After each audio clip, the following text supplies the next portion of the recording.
Assalamualaikum warahmatullahi wabarakatuh. Halo, selamat pagi. Bertemu lagi ya dengan saya, Ibu Fatma, dalam pelajaran Pendidikan Pancasila dan Kewarganegaraan. Sebelum belajar, Ibu mengharapkan kalian semuanya tetap dalam keadaan baik, sehat, dan tetap semangat. Nah, untuk hari ini, Ibu ingin mengajak kalian membahas materi berkaitan tentang pelanggaran HAM di Indonesia. Sebelum membahas tentang pelanggaran HAM di Indonesia, Ibu ingin mengajak kalian mengingat kembali materi-materi yang sudah kita bahas di minggu lalu. Ada yang masih ingat materi apa saja yang ada di pembahasan minggu lalu?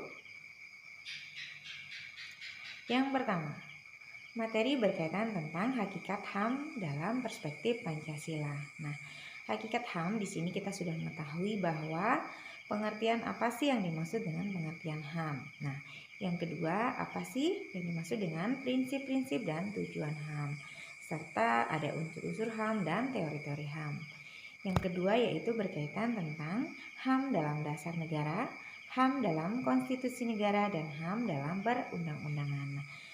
Selain di dalam perundang-undangan, kita juga sudah mengenal hak yang paling mendasar di dalam diri manusia adalah hak asasi manusia dalam hak bertahan hidup. Nah, selain kita juga memiliki hak, kita juga harus tahu ternyata hak asasi manusia terdapat beberapa pelanggaran, sehingga manusia tetap harus menjaga HAM secara baik. Nah, untuk materi HAM, pelanggaran hak asasi manusia, marilah kita simak materi-materinya di materi berikut ini. Pelanggaran hak asasi manusia di Indonesia. Menurut Undang-Undang NRI tahun 1945 telah menjamin pelaksanaan hak asasi setiap orang. Pada kenyataannya masih terjadi banyak kasus pelanggaran hak asasi manusia. Penyebab pelanggaran HAM disebabkan oleh dua faktor. Yang pertama adalah faktor internal, yang kedua yaitu faktor eksternal.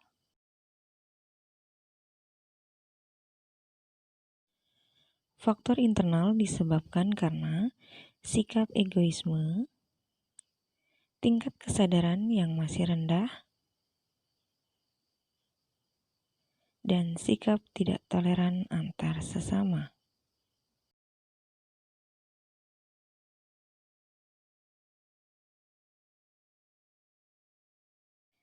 Sedangkan untuk faktor eksternal disebabkan karena ketidaktegasan aparat hukum, penyalahgunaan kekuasaan, dan kesenjangan sosial dan ekonomi.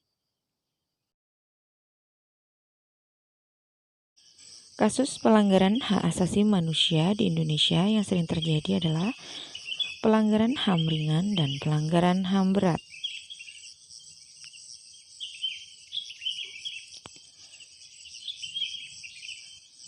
Contoh pelanggaran HAM ringan yaitu memaksakan kehendak kepada orang lain, meminta orang lain sependapat dengan dirinya, melarang orang lain beribadah, melarang orang untuk berpendapat.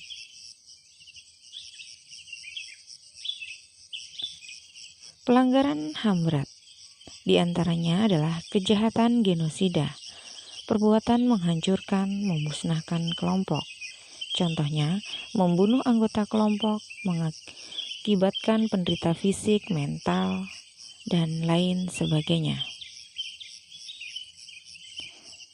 Kejahatan terhadap kemanusiaan, contohnya pembunuhan, perbudakan, pemusnahan, dan penyiksaan, serta lain-lainnya. Akibat pelanggaran hak asasi manusia dapat menciptakan diskriminasi dan ketidakadilan, dapat timbul rasa kebencian antar sesama, merendahkan harkat martabat manusia, dan menciptakan kekerasan dan konflik antar sesama. Demikianlah materi hari ini, semoga dapat dipahami dengan baik.